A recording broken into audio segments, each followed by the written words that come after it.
Hey everyone, Joshua Kirk here with you once again, and now it's time for, finally, episode 294 of Album of the Day.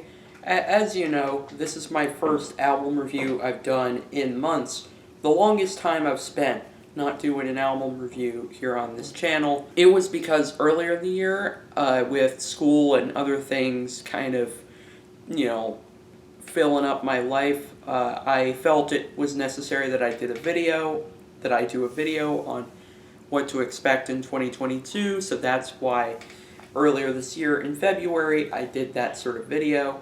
But ever since then, I have been doing some collaborative videos on another YouTube channel that I'll link down below, and also I've done a few list videos in July, my favorite albums of 2022 so far, as well as an even bigger list, my top 50 albums of the 2010s, my decade end list.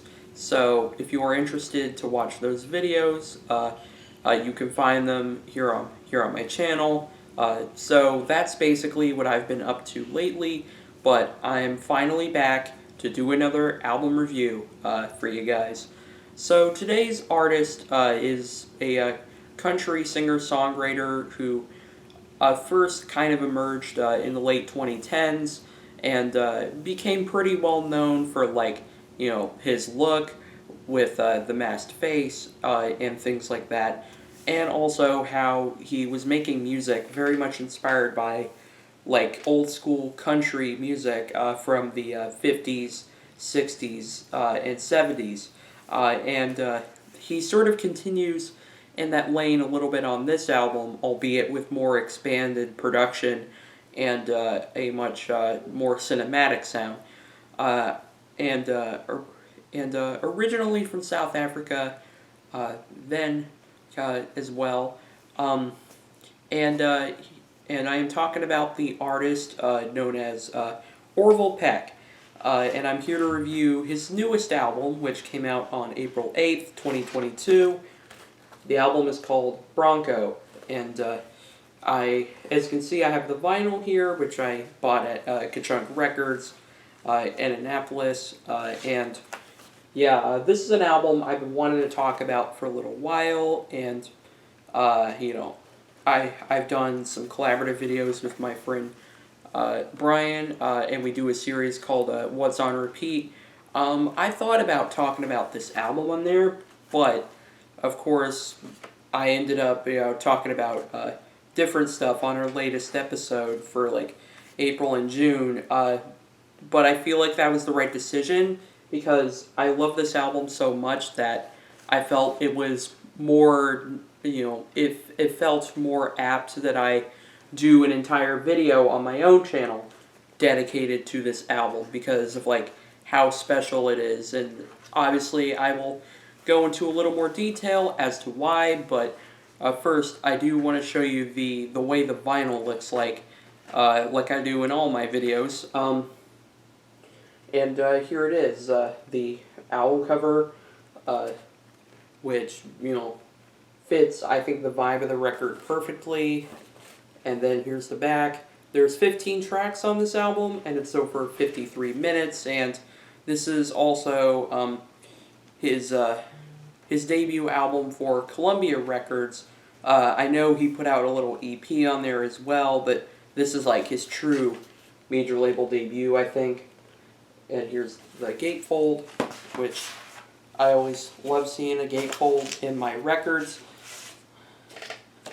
And here's the vinyl sleeves that have the lyrics and the liner notes and everything you need to know.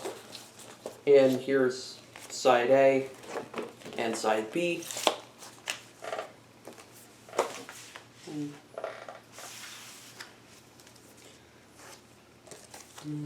And here's the other one.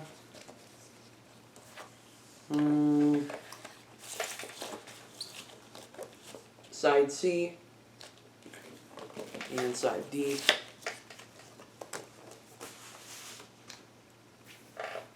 And there it is. That's what the vinyl for Orville Peck's Bronco looks like. So, my relationship with Orville Peck is a little interesting. I definitely was aware of him and his debut album Pony. I certainly saw some critical acclaim for that in 2019, and he certainly had a fair bit of indie cred thanks to like him being signed to Sub Pop and everything. I never got around to listening to that album, even though I thought his whole mystique was pretty fascinating. However, I did listen to the EP he put out the following year, which was like his first major label release, Show Pony, and I thought it was fine. What he was doing was certainly respectable when it came to how he was approaching this sound, but I don't know. He didn't really sound all that distinct to me, and just yeah, it felt like just kind of an example of country artist tries to get best new music on Pitchfork, like that sort of like kind of critic bait that was really not my thing. So I went into this album with not super high expectations, even though I definitely already planned to give it a listen, and I was curious to see where we go. And I was shocked to find, after listening to it multiple times, that I now get the appeal of Orville Peck. Like, this album, I think, is amazing, and it's hands down, I think, the best country album I've heard so far in the 2020s. I mean, this is one of those albums where, even if you don't like country and are a little skeptical about this particular genre, I encourage you to give Orville Peck's Bronco a listen because, it just has some of the best songwriting, performances, and production of like any album in this particular genre in recent years. Like, it's really hard to deny just the talent and the personality being shown here, and also just how there's an emotional depth to his music on this album that before this album I did not know he was like capable of that, because this record, I think, yeah, it definitely, up until a little recently has had potential to be my favorite album of the year. But yeah, just the way it opens with Daytona Sand, which I remember like going into the album being like, okay, new Orville Peck record. Then I turn this song on, and it goes into the chorus, which is just incredible, and I really liked the energy and just how like sort of cinematic it sounded. And yeah, I was floored right away. Like, yeah, I was like, whoa, this is some next level shit we're getting here from Orville, aren't we? And I think it's a very well written song too, and it definitely has references to sort of. It seems to have references to pandemic induced isolation, like the line that says, like, I haven't seen my band in a while, at least things don't seem to last that long. Like, it kind of references what we've been through the last couple of years, but like still has kind of this like looking forward kind of optimism to it, and also the chorus, the way he's just like Daytona Sand, like yeah, he's really become quite an incredible singer, I'd say, and like whatever sort of note he hits, he's always gonna pull off. The following track, The Curse of the Blackened Eye, is definitely a much more low-key song. It's more of a ballad, but it has like beautiful instrumentation and also very heartbreaking lyrics on it too. And I love this whole like, blackened Curse of the Blackened Eye sort of, yeah, describing kind of, like injuries as a result of like, a toxic relationship. And yeah, it's sung really well, and like the little like the just how theatrical he presents it vocally, especially in the bridge, like that note he hits on the acting out the opus of your last eternal ache line is stunning. Out of Time is definitely a much more up-tempo sounding song, and it definitely has that sound like some song you'd hear in a Midwestern dive bar for sure.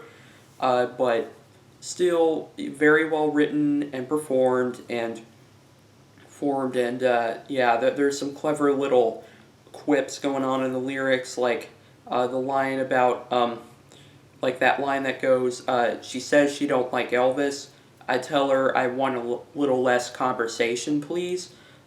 Which, yeah, could be a subtle nod to, you know, Orville Peck has gotten some comparisons to Elvis Presley, which I don't entirely see that parallel. I mean, I guess in the vocals sometimes, sure, but like, yeah, this is like, slightly a little more modern, even though it is, touching on this kind of, old school sort of sound. And anyway, this song is still great.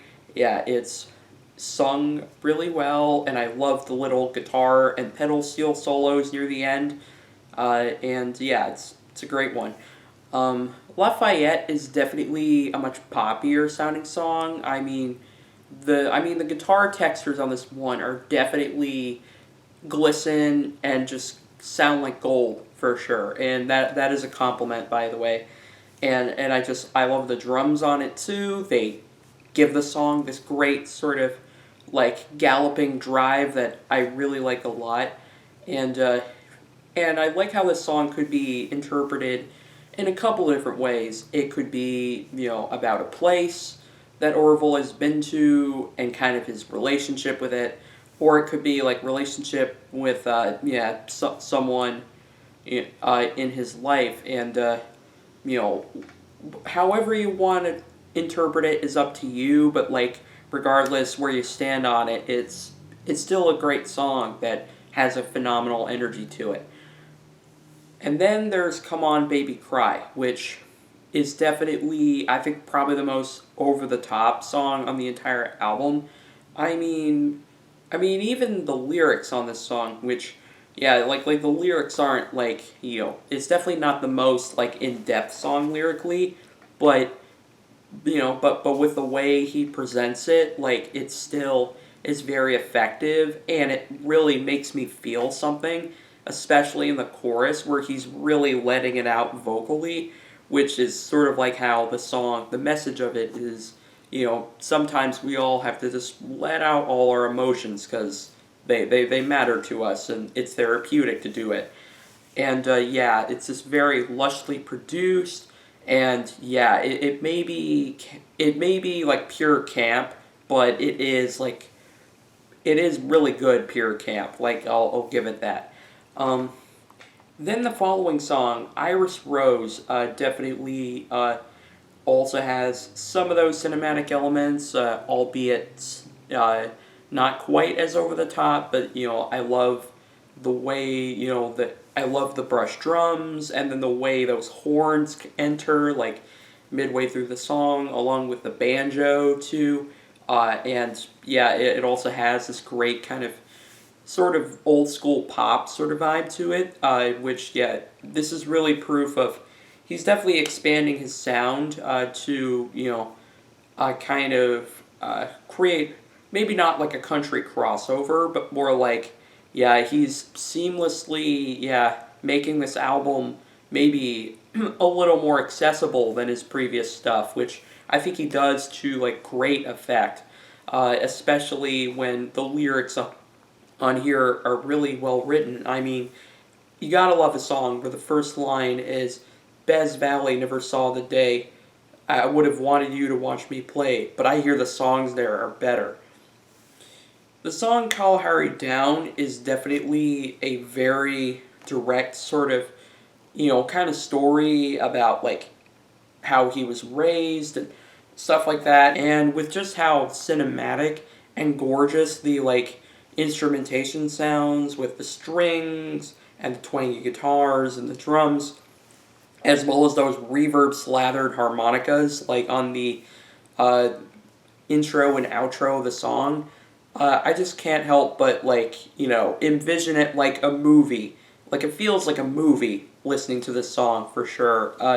More than anything else on the album, and like honestly, that this film could be like in a movie trailer, and it would just move me to tears. Like tears for sure, and yeah, it's just it's a very beautiful, awe-inspiring, well-performed moment on the album, and really feels like a pivotal moment of his career too. So yes, definitely one of the standouts on here.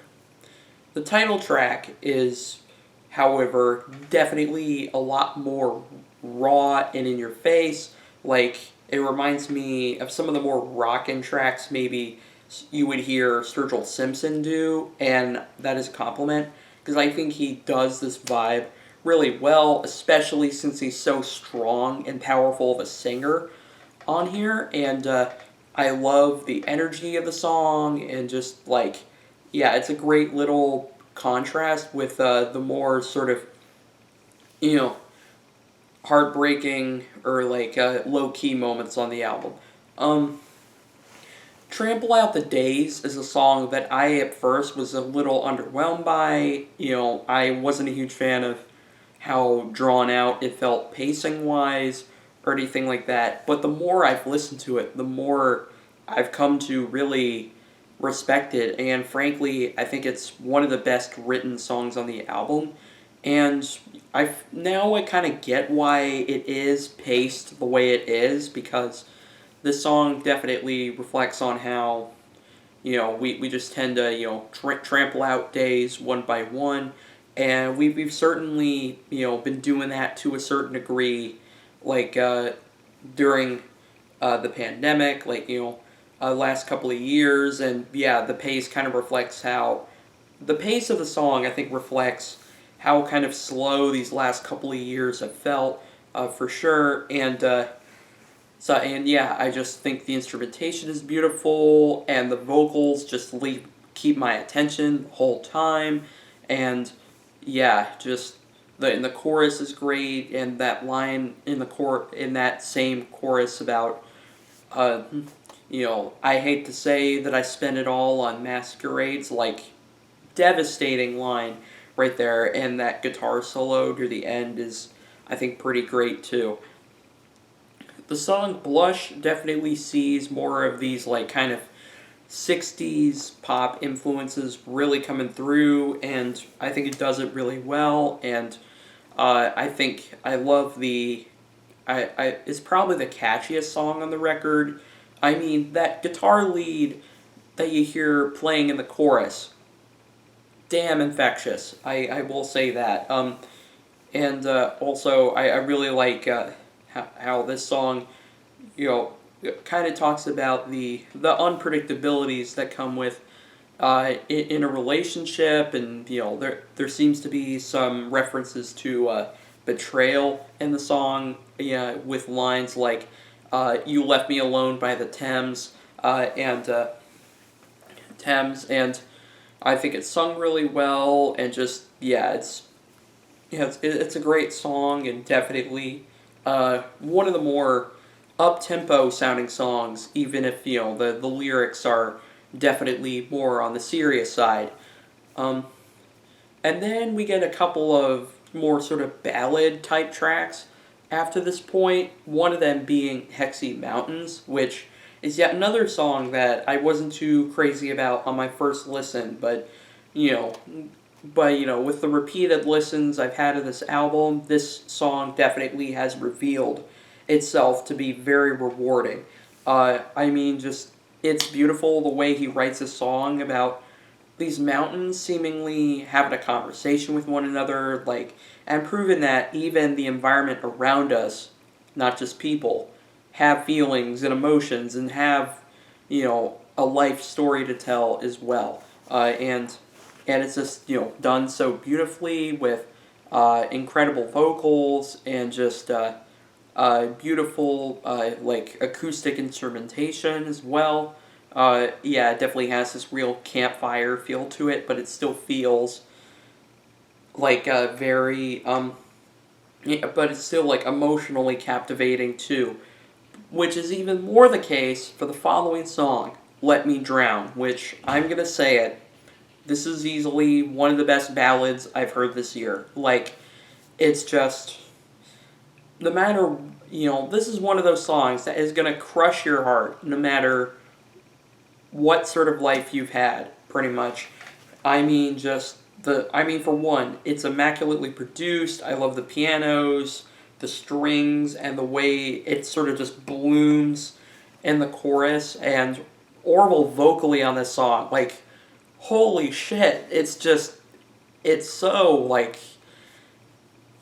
I listen to this song and I think, man, Orville Peck, you didn't have to, play with my heart the way you did on this song. Like, it's such a, it's such a pivotal moment on the album. I mean, from the moment I first heard it to, hearing it now on vinyl, it hits. It absolutely hits. There's no other way to put it. So I think it's contrasted really well by the following song, Any Turn, which I think is easily the most in-your-face kind of unhinged moment on the entire album. I mean, it makes sense. It's the shortest song on here because the breakneck pace it has and just how energetic the instrumentation is and his performance. And also the way it's written, too. It sort of reflects on how life just feels like, we have this mental to-do list and we're constantly running around, trying to, figure things out at the same time. And, when you're an artist who, goes on tour all the time and, you're finally able to do it after 2 years of, not being able to, it's definitely something I totally understand there. And I think the song is just, it kicks a lot of ass, too. The song City of Gold, I think, is definitely the most stripped back song on the album. But I think, it's still effective because the way it's written, it kind of feels like a lot of the themes of the album really culminating into this one beautiful song with, just some acoustic guitar and his lovely vocals, and the way the pedal steel slices through it is just, I think, gorgeous. And yeah, it's also a very heartbreaking song about how, it's people know him for his look, and also that, he's also also very upfront about being a gay man, too, but, underneath it all, there's, even more layers than that, and there's a man scorned again and again, which, it's just, it's definitely a very, devastating sort of point there. And then the album closes with a duet, a male-female duet with the song All I Can Say, which the female vocalist on the song being his bandmate Bria Salmina. And weirdly enough, this is probably, in my opinion, the only kind of just okay track on the album. I mean, it's pretty well performed and written, and I think it ends the album on a pretty fitting note with it sounding like this just big kind of goodbye at the end, which, it makes sense, but for whatever reason, compared to other songs on the album, this track, the instrumentation sounds a little blander than many other tracks on here, and it just feels maybe just a tad too, polished to me. And even the vocals on this song, it's just, it's not quite as powerful. It wants to be very impactful, but yet it just comes off sounding a little flat and just, I want more. And, this definitely is a little upsetting to me, given everything else on the album is great and gives this album potential to be, a masterpiece, my favorite album of the year. And then sadly, there's kind of this one just sort of detour, it's, I'm not saying it's bad or anything, it's still a good song, just, this song has me wanting maybe, a duet with Brandi Carlile, that shit would go hard, I'm serious, this song kind of has me wanting something like that, and, call me biased, but, that would be so much more powerful to me than like what's going on here. But literally, that's literally my only complaint. It's literally my only criticism I have for this album. It is just, it's amazing. I think Orville just really capitalized on his potential big time. I can't wait to see where he goes next. And and yeah, I mean, I don't know. I'm not so sure he could really top this album, given how incredible it is. But yeah, we'll have to see. I'm interested to maybe see him live at one point because I think he seems like the sort of guy that would absolutely kill it on stage, and I just love his personality, his songwriting talent, and he's really become one of my favorite singers of the modern day as well, of any genre, and also like the production's really well done. I mean, I didn't even mention Jay Joyce did the production on here, and he's been a little hit or miss over the years, but like I think he absolutely came through with I think some of his like best sounding production in a while. Like this is like even better than say Cage the Elephant's Melophobia, which is more of an alternative rock album he produced in 2013 that I thought was great too. But yeah, like yeah, this album on all fronts is I think pretty special. So there you go. That's my very glowing review of Orville Peck's Bronco. And I'll see you for episode 295 of Album of the Day.